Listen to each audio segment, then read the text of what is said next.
Now we take a look at news stories making headlines around the globe. First off, good news. After exactly 1 month in captivity, all abducted school children taken from St. Mary's Catholic School in Pupils community, Niger State, have now been released, with a final group of 130 freed, bringing the total number rescued to 230. Officials of the Office of National Security Advisor confirmed this to Arise News Channel on Sunday. The development brings an end to days of anguish for families and marks a breakthrough for security agencies involved in the rescue operation. The children were kidnapped when gunmen attacked the boarding school, triggering nationwide outrage and renewed concerns over school safety across Nigeria. Authorities say the successful release of all the victims followed sustained security pressure and coordinated efforts as calls intensified for stronger protection of schools and decisive action to prevent a repeat of such attacks. Moving on, troops of Operation Hadinkai, in collaboration with local vigilante groups, have successfully disrupted a terrorist supply operation, killing 17 insurgents in a coordinated long-range ambush.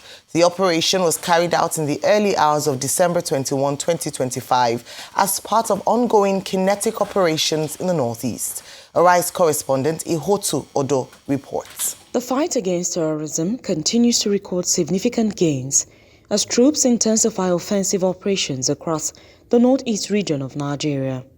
According to a statement by the Media Information Officer, Lieutenant Colonel Sani Oba, acting on credible intelligence about the movement of logistics supplies by suspected ISWAP elements, troops of Operation Hadinkai, working with members of the Civilian Joint Task Force and local hunters, moved to an identified interception point between Sojiri and Kayamla villages on the night of December 20, 2025. At about 2:24 a.m. on December 21, suspected terrorists arrived at the location on bicycles, conveying various logistics items, confirming earlier intelligence reports. Troops already positioned in concealed and coordinated formations launched a decisive ambush on the group. 17 suspected terrorists were neutralized during the encounter, while others fled the area with gunshot wounds. Items recovered from the scene include several bicycles, assorted food items, drugs and medical supplies, detergents, clothing materials, bicycle tires, torchlights, assorted weapons and ammunition of various calibers. Following the successful operation, troops safely withdrew to their base at about 4:20 a.m. Military authorities say further exploitation and follow-up operations are ongoing to assess the area and deny insurgents freedom of movement. The military also confirmed that troops' morale remains high, with fighting efficiency described as strong and unwavering. Ihotu Odo, Arise News.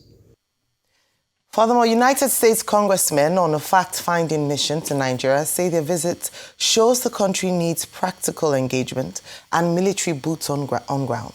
The lawmakers describe Nigeria as a key partner and are urging the government to strengthen security and protect all citizens. Arise News correspondent Punariumam Benjamin reports. Recent designation of Nigeria as a country of special concern by the United States President Donald Trump has sparked global reactions, drawing both support and criticism amid growing insecurity in the country.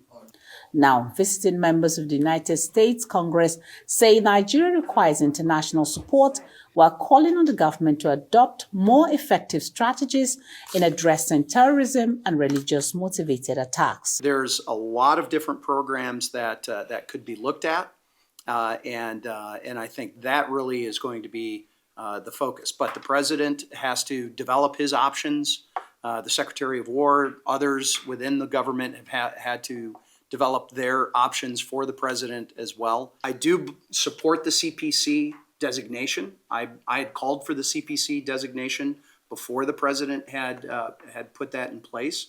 Again, I view it as a tool and as a way of motivating the Nigerian government to take seriously violence, and I've said this both publicly and privately, both in Washington, D.C. and here in this trip. I believe it's unacceptable that anyone, Muslim or Christian, is experiencing the level of violence that is happening. The lawmakers shared their observations during the meeting, with some urging Nigeria's National Assembly to initiate robust debate capable of producing lasting solutions. Others encourage citizens to continue putting pressure on government to act decisively. Debate over what's happening in Nigeria. We certainly have dramatic debates in the U.S. House of Representatives, and I encourage Nigeria to have those same dynamic debates over what's happening in your country so that you can get this data that you need.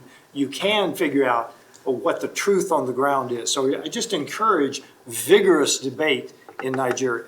I was pleased with the array of important people that we were able to meet, and I'm sure that the embassy can fill you in on the details of that as appropriate after the press conference.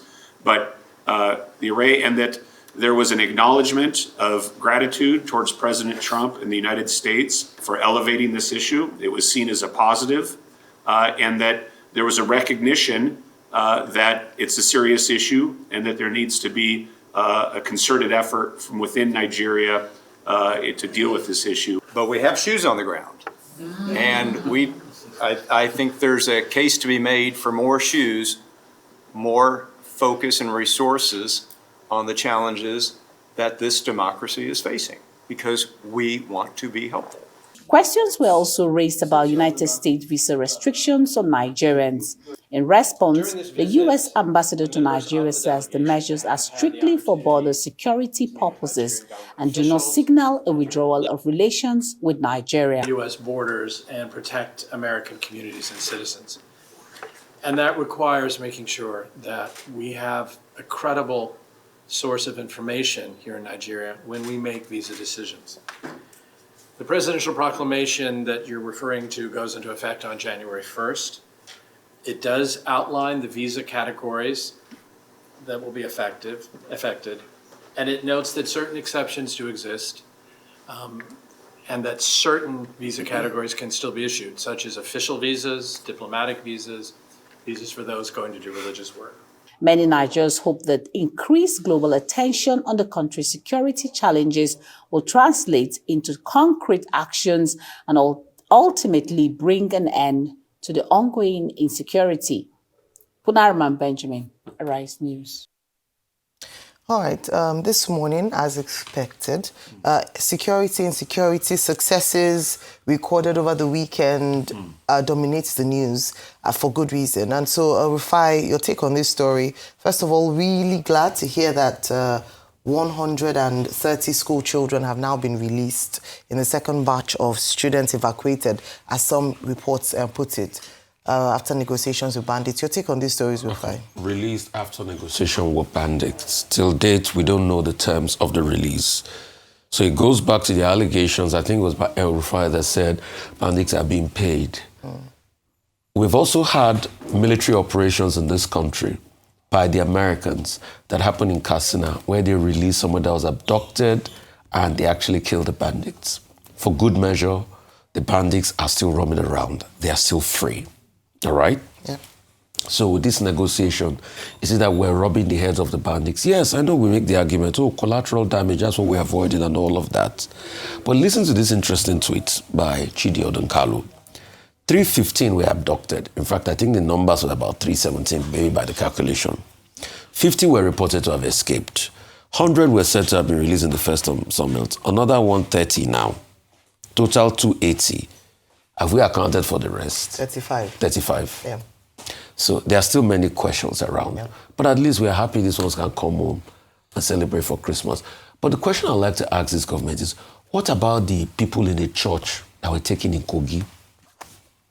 Because it's as if we've forgotten about them. What about Reverend Archie's wife that is still in custody?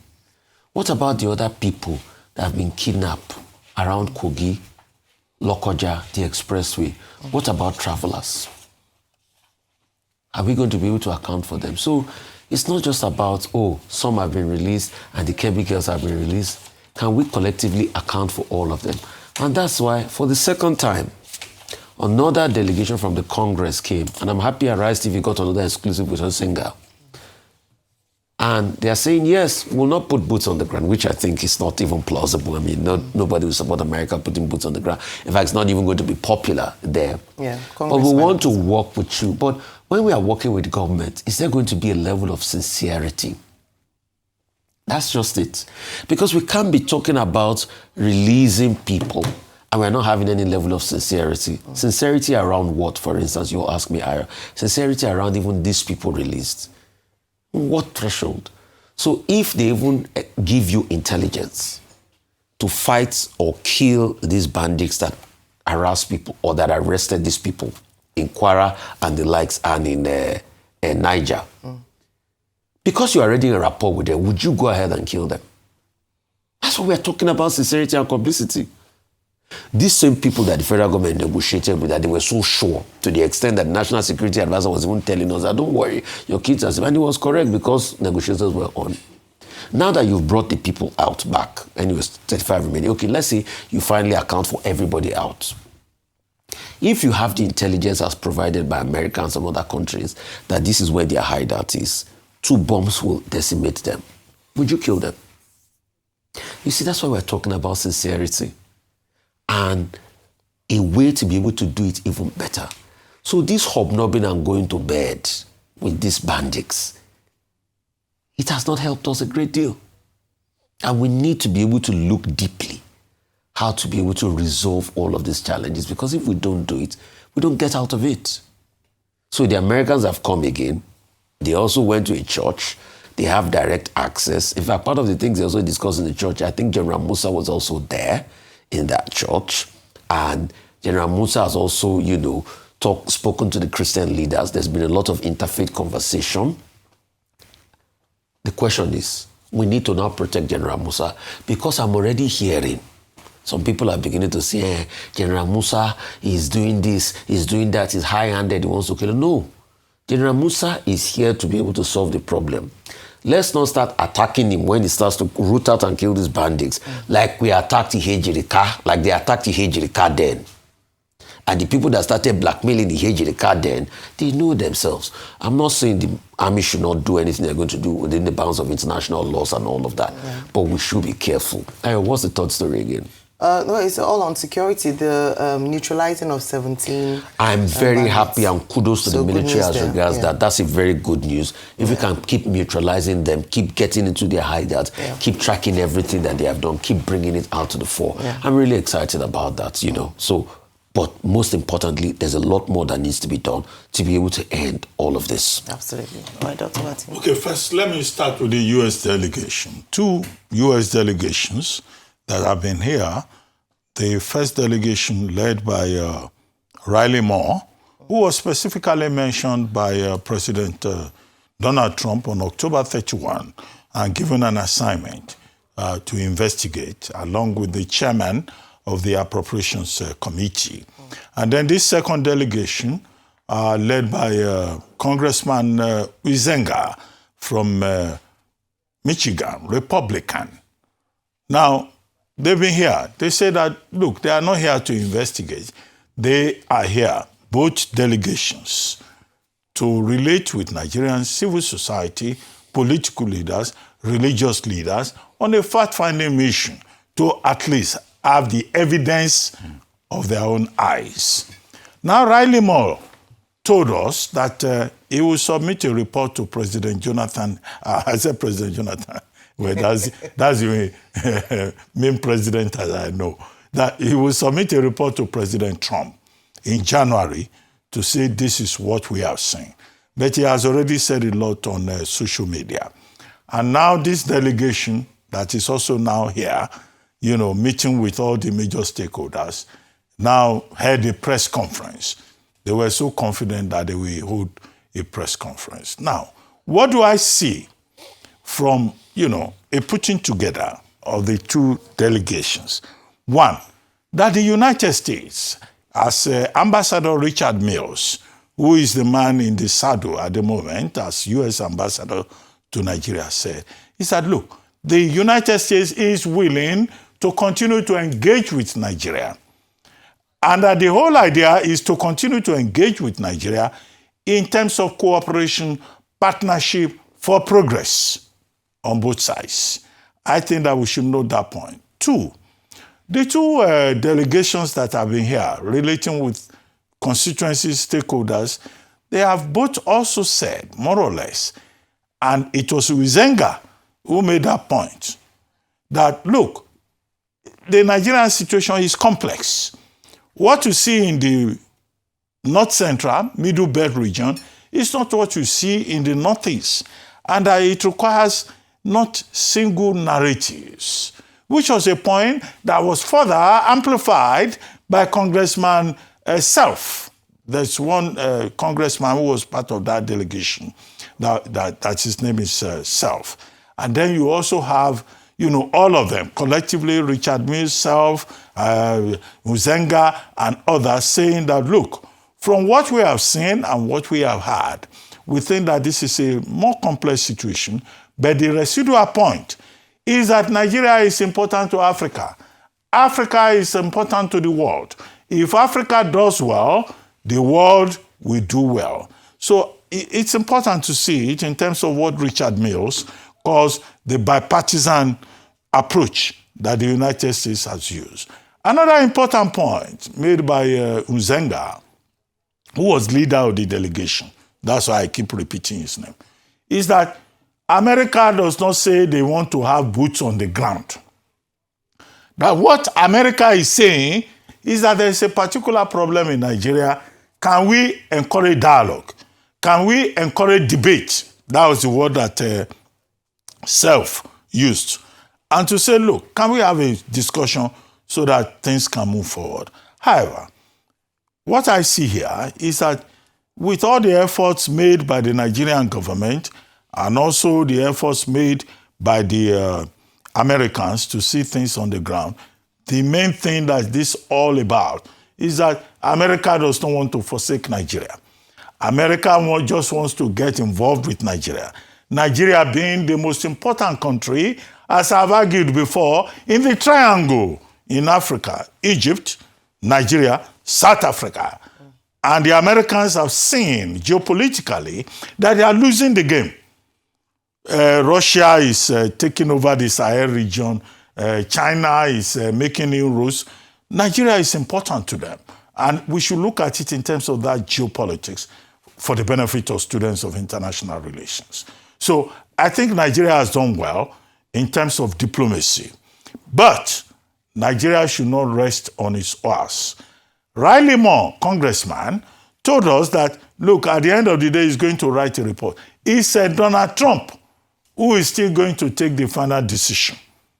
Whether Nigeria is classified as a country of particular concern and they are going to change things or whatever, we still must find backroom channels to engage President Trump directly. Because the embassy will write their report, the delegations will write their report, but Trump, your friend, he has his own ideas about how global politics should be played. So, but beyond all of this, I see that diplomacy is winning. Yeah. After all, the same United States, I understand, has now signed a deal with Nigeria to promote healthcare and all that for Christians in Nigeria.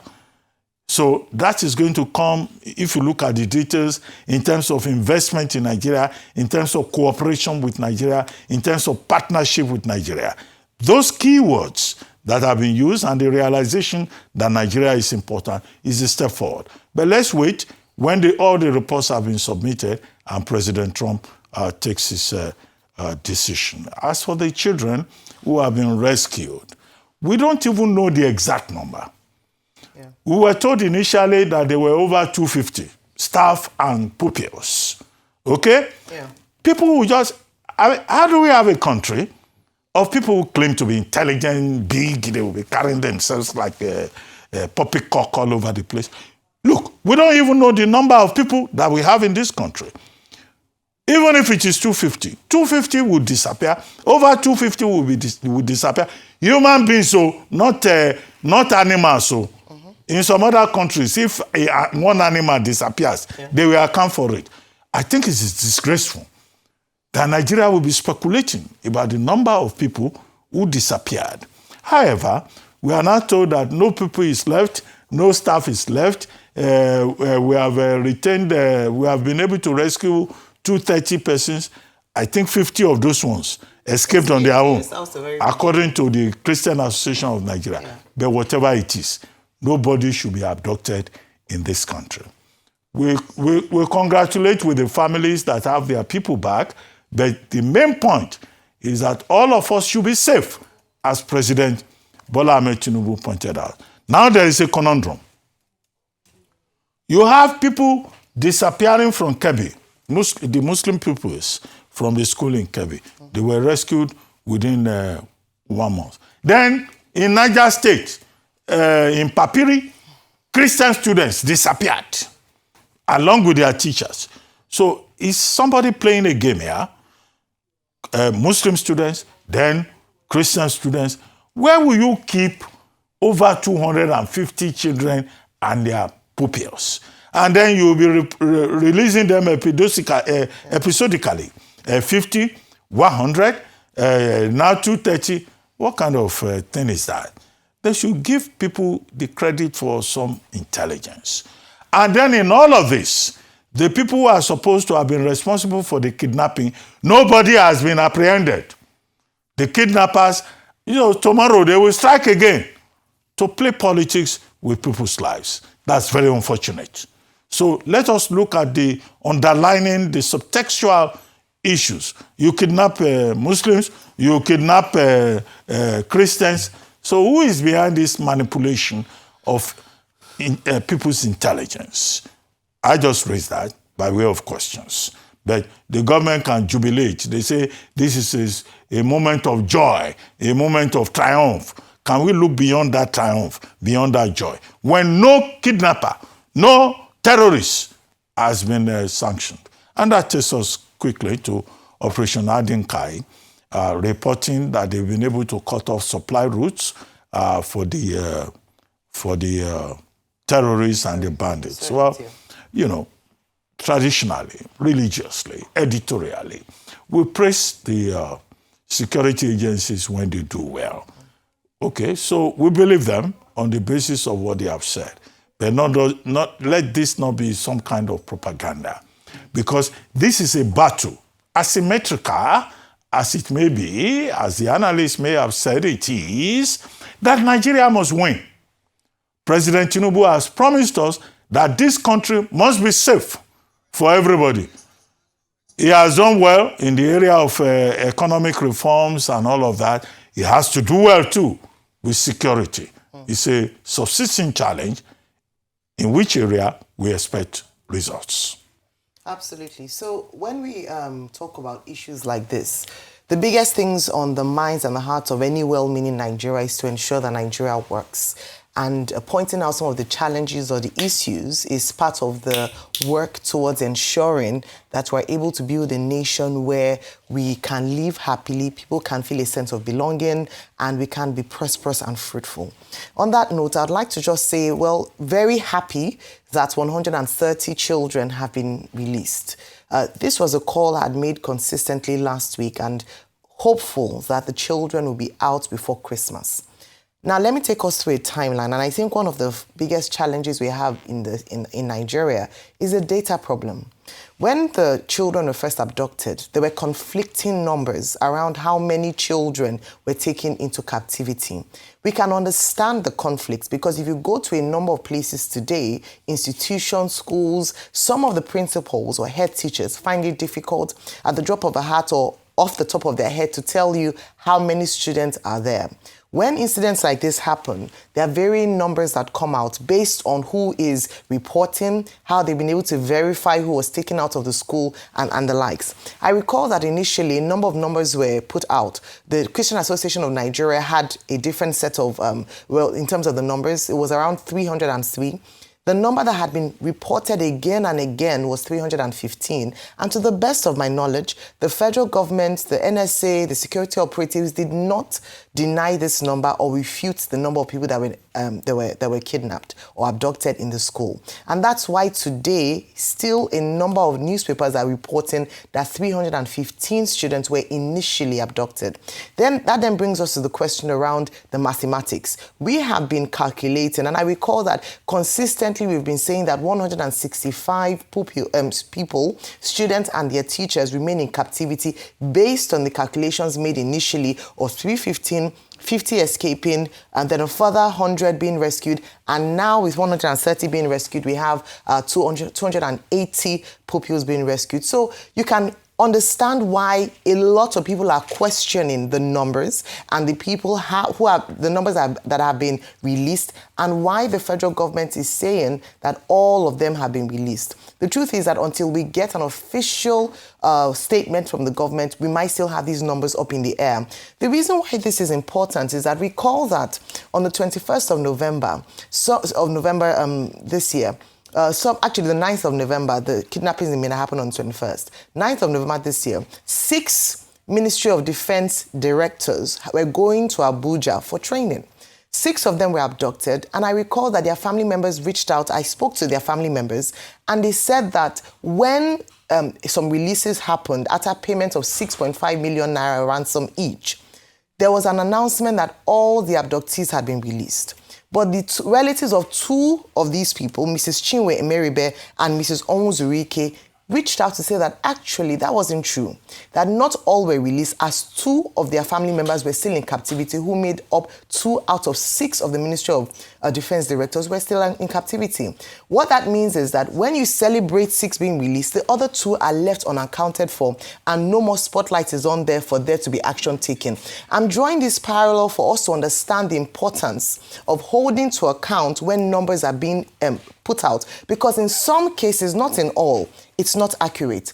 And where it's not accurate, why we are asking for it is so that we ensure that every single child, every single teacher is brought back home safe and in good condition. That's all we're asking for. It's not to make the government look bad. It is just accountability, transparency, and a rebuilding of trust between the people and what the government officials say. So if indeed all the students and all the teachers are back home, then fantastic news. However, we cannot turn a blind eye when we have been saying consistently that a certain number of people are out. And this is just an opportunity again to make a case for these 2 women who are still in captivity despite ransom paid by their families, verified by speaking to family members, and are still not, Mrs. Chinwe Emeribe and Mrs. Onwuzurike. But aside from that, the president has demonstrated willingness to take this issue of insecurity seriously. And we have seen it by the actions he has taken. We have chronicled some of the decisions that have been made since this tag of country of particular concern, since the United States raised an alarm around insecurity and a particular focus on Christians being affected or people of faith being attacked deliberately. We have analyzed it on this table as to how the issue of insecurity is very complex indeed. I've also put forward the fact that 2 truths can exist at the same time. We can have a serious insecurity issue on our hands, and we can also have a particular group of people being targeted alongside. It can occur at the same time. So it's good to hear that based on the delegations, there seems to be some cohesion, some synergy between the United States of America and Nigeria. It must be a good an opportunity to heave a sigh of relief to hear that no boots on ground is coming, but that the US will work with Nigeria, just doubling down on the statement that we'll share intelligence, we'll see how we can work together and see how we can finally decimate this insecurity that we have dealt with for years and previous administrations, not just under this administration. So just to touch us on that. And I also think it's very important to highlight successes, as we mentioned with Operation Hajinkai, so that Nigerians, we can boost the morale of our troops on ground, we can inspire faith and hope in Nigerians, and we can hope hopefully task the government to do more to ensure that lives and, Nigerian lives matter and that we are safe, whether for our children or people who are going about their daily duties. We'll definitely break this down in further detail as we go on the show today, but just to mention that numbers are left unaccounted for, and I believe the onus is on the federal government to give us a true figure and a true picture of what really transpired and what has happened. We're glad the children are back.